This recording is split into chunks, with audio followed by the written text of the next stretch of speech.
நம்ம இன்னைக்கு இந்த வீடியோவில் என்ன பார்க்க போகிறோம்னா திட்ட வடிவ எண்ணை அறிவியல் குறியீடாக எப்படி மாற்றுறதுன்னு பார்க்கலாம்.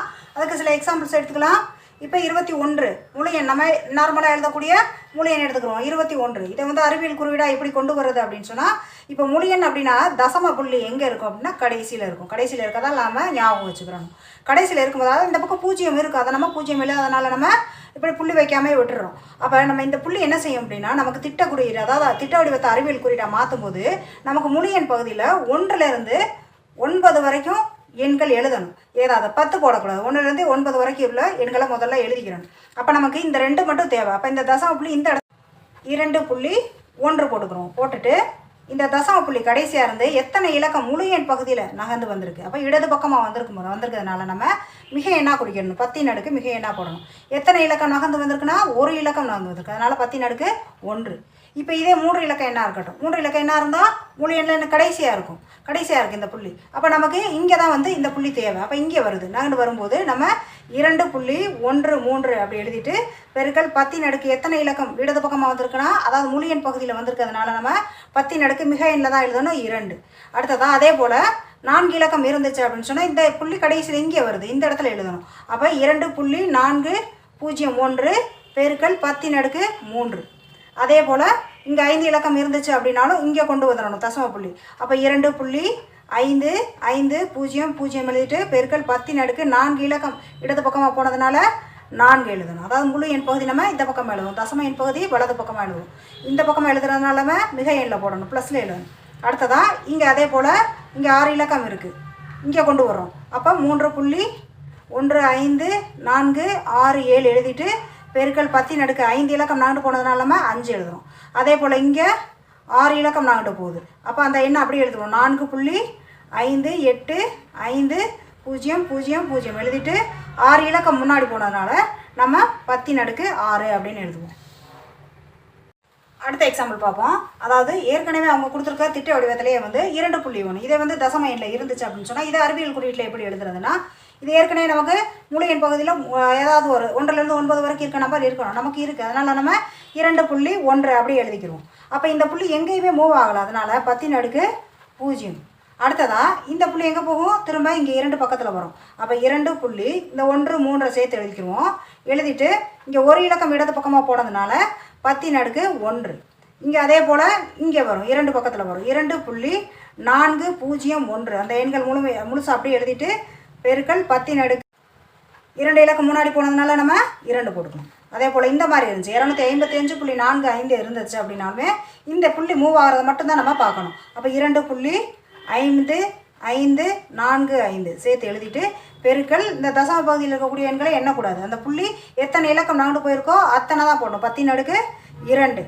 அதே போல் இந்த புள்ளி இங்கே வரும், 4க்கு முன்னாடி வரும். அப்போ 4.365 சேர்த்து எழுதிட்டு பெருக்கல் போட்டுட்டு 10 அடுக்கு 3 இலக்கம் நகண்டு போனதுனால 10 அடுக்கு 3 முழு எண் பகுதியில் இடது பக்கமாக போனதுனால மிக எண்ணில் தான் வந்து போடணும். இப்போ திட்ட வடிவ எண் இந்த மாதிரி இருக்குன்னு வச்சுக்கலாம். அதாவது 0.0 இருக்குதுன்னா எண்களாக இருந்துச்சு அப்படின்னு சொன்னால் நம்ம இப்போ எப்படி எழுதணும், நமக்கு முழு எண் பகுதியில் ஏதாவது ஒரு முழு எண் தேவை. அப்போ இந்த 2 தான் இந்த இடத்துக்கு நம்ம கொண்டு வர போகிறோம். அப்போ 2 புள்ளி இப்போ எழுதிக்குவோம். எழுதிட்டு இந்த 1 எழுதிக்குவோம். எழுதிட்டு இந்த புள்ளி எந்த பக்கமாக நகண்டு போயிருக்குன்னா தசம எண் பகுதியில் நகண்டு போயிருக்கு. அதனால் 10 அடுக்கு ஒரு இலக்கம் நகண்டு போனதுனால -1. அதே போல் இந்த புள்ளி இங்கே வரும், 2 பக்கத்தில் வரும், 2 இலக்கம் தள்ளி போயிருக்கு. அப்போ 2.13 எழுதிட்டு பெருக்கல் இந்த தசம புள்ளி 2 இலக்கம் போனதுனால தசம பகுதியில் போனதுனால 10 அடுக்கு -2. அதே போல் இந்த புள்ளி இங்கே வரும், 2க்கு அடுத்தபடியாக போடணும். நமக்கு முழு எண் தேவைன்றதுனால இந்த முழு எண்ணை எடுக்கிறோம். 2.40 எழுதிக்கிறோம். பெருக்கல் 3 இலக்கம் நகண்டு போயிருக்கு தசம பகுதியில், அதனால் 10 அடுக்கு -3. அதே போல் இந்த தசம புள்ளி 1க்கு முன்னாடி வரும் இதில். அப்போ 1 எடுத்துக்கிறோம். 1.48 எழுதிக்கலாம். பெருக்கல் போட்டுட்டு 4 இலக்கம் தள்ளி போனதுனால 10 அடுக்கு -4. அறிவியல் குறியீட்டை திட்ட குறியீடாக எப்படி எழுதுன்னு பார்க்கலாம். இப்போ 5.36 பெருக்கல் 10 அடுக்கு 2 அப்படின்னு வச்சுக்கிடுவோம். அதாவது படி 2ஆக இருக்குது. அப்போ நம்ம இதை திட்ட குறியீடாக எப்படி மாற்றுறது அப்படின்னா முதல்ல கவனிக்கணும் 10 அடுக்கு என்ன இருக்குது, 10 படி மிக எண்ணில் இருக்குது, அதாவது ப்ளஸில் இருக்குது. அப்போ நம்ம முழு எண் பகுதியில் பார்க்கணும். முழு எண் பகுதியில் நமக்கு ஒரு இலக்கம் இருக்குது. அப்போ இந்த 2ஐயும் 1ஐயும் கூட்டினா 3. அப்போ முழு எண் பகுதியில் நமக்கு 3 எண்கள் வரணும். அப்படி எழுதுவோம். அப்போ 3 எண்கள் ஏற்கனவே இருக்குது, அதை அப்படியே எழுதலாம். 536 இதுதான் வந்து திட்ட குறியீடு, இதுக்கான திட்ட குறியீடு. இதே 10 அடுக்கு 3 இருக்குன்னு வச்சுக்குவோம். அப்போ நமக்கு முழு எண் பகுதியில் ஒரு இலக்கம் இருக்குது. அப்போ இதோட சேர்க்கும்போது 4 இலக்கம் நமக்கு முழு எண் பகுதியில் வரணும். அப்போ அந்த 536 எழுதிட்டு முழு எண் பகுதியில் நமக்கு 4 இலக்கம் வரணும். அதாவது இங்கே 3 இந்த 1 சேர்க்கும், அதனால் ஒரு 0 சேர்த்துக்கலாம். அதே போல் இங்கே 4 இங்கே ஒரு இலக்கம் இருக்குது. 5 இலக்கம் வேணும் அப்படின்னா இதில் 4 எண்கள் இருக்குது. அப்போ 4 எண்கள் அப்படியே எழுதுவோம். 5354 எழுதிட்டு நமக்கு 5 இலக்கம் வேணும். இங்கே 10^4 இது முழு எண் பகுதியில் 1 சேர்த்து 5 இலக்கம் வேணுங்கிறதுனால நம்ம ஒரு 0 சேர்த்துக்கிறோம். இங்கே அதே போல் இங்கே 10^5 இருக்குது, இங்கே ஒரு இலக்கம் இருக்குது 6 இலக்கம் நமக்கு முழு எண் பகுதியில் வேணும். அப்போ நம்ம இந்த எண்கள் எல்லாத்தையும் எழுதினோம்னாலுமே நமக்கு எத்தனை வருதுன்னா 5 இலக்கம் தான் வருது. நமக்கு 6 இலக்கம் வேணும் அப்படிங்கிறதுனால நம்ம ஒரு 0 சேர்த்துக்கலாம். அப்போ 5 அப்படின்றதுனால நம்ம 5 இலக்கம் நினைக்கக்கூடாது. இது முழு எண் பகுதியில் ஒரு இலக்கம் இருக்கிறதுனால நம்ம 6 வர்ற மாதிரி ஒரு 0 சேர்த்து எழுதணும். இதே 10^-1 அப்படி இருக்குது அப்படின்னா இப்போ நம்ம தசம பகுதியில் பார்க்கணும். தசம பகுதியில் எத்தனை இலக்கம் இருக்குது? 2 இலக்கம் இருக்குது. அப்போ 2, 1, 3 நமக்கு தசம எண் பகுதியில் 3 இலக்கம் வரணும். அதனால் நம்ம 0.536 அப்படி எழுதணும். எழுதும்போது நமக்கு தசம பகுதியில் 3 இலக்கம் வந்துருச்சு. அதே போல் 10^-2 குறை எண்ணாக இருக்குது. அப்படி எழுதும்போது நமக்கு தசம இலக்கத்தில் இங்கே தசம பகுதியில் 3 இலக்கம் இருக்குது. 3 2 கூட்டும்போது நமக்கு 5 இலக்கம் நமக்கு தசம பகுதியில் வேணும். அப்போ 0.5 இலக்கம் வேணும் அப்படிங்கிறதுனால இங்கே இருக்கிறது 4 எண்கள் தான் இருக்குது. அதனால் ஒரு 0 சேர்த்துட்டு அதுக்கப்புறமா அந்த எண்ணை அப்படியே எழுதுவோம். அதே போல் இங்கே 10^-3 இருக்குது. 3 தசம எண் பகுதியில் 3 இலக்கம் இருக்குது. அப்போ 3 3 6 இலக்கம் நமக்கு தசம எண் பகுதியில் வரணும்.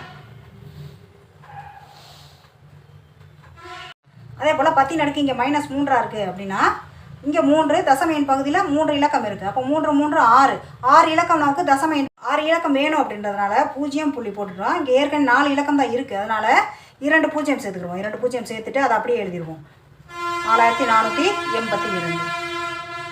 இன்னொரு எக்ஸாம்பிள் என்னென்னா -4 இருக்குது. 10^-4 இருக்குது. இங்கே தசம எண் பகுதி தான் பார்க்கணும். இங்கே குறை எண்ணாக இருக்கிறதுனால பார்க்கும்போது இங்கே 3 0 இருக்குது. அப்போ 3 இலக்கம் இருக்கிறதுனால 4 3 7 தசம எண் பகுதியில் நமக்கு 7 இலக்கம் வேணும்.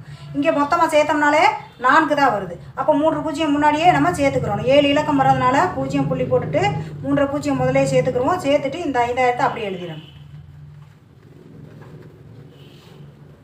நம்ம இதை புரிஞ்சுக்கலாம். அதாவது 10^-1 இருக்கிறதுனால இந்த தசம புள்ளி முழு எண் பகுதியில் இந்த பக்கமாக மூவாது, ஒரு இலக்கம் மூவாகி போகுது. அப்போ இந்த இடத்துல புள்ளி வந்துருச்சு அப்படின்னு சொன்னால் இந்த 536 அப்படியே எழுதிடுவோம். 5 புள்ளி, அதாவது இந்த இடத்துல புள்ளி வச்சுட்டு 5 3 6. அதே போல் -2 அப்படின்னு இருக்கிறதுனால இந்த இடத்துல 2 இலக்கம் தள்ளி வரணும். அப்போ 1 இந்த இடத்துல ஒரு இலக்கம் வேணும் அப்படின்றதுனால இங்கே 0 போடுவோம். இங்கே புள்ளி வந்துடும். அப்போ இங்கே புள்ளி வச்சுட்டு 0 5 அப்படி வரிசையாக எழுதிடணும். அதே போல் இங்கே -3 அப்படின்னு இருக்கிறதுனால 3 இலக்கம் முன்னாடி வருதுன்னு வச்சுக்கலாம். இங்கே ஒரு இலக்கம் இருக்குது, இன்னொரு இலக்கம் வேணும், இன்னொரு இலக்கம் வேணும். அப்போ புத்த புள்ளி இங்கே வரும். இங்கே வரும்போது 0 புள்ளி போட்டுட்டு 0 0 4 இந்த மாதிரி எழுதலாம். அப்படியே புரிஞ்சுக்கலாம்.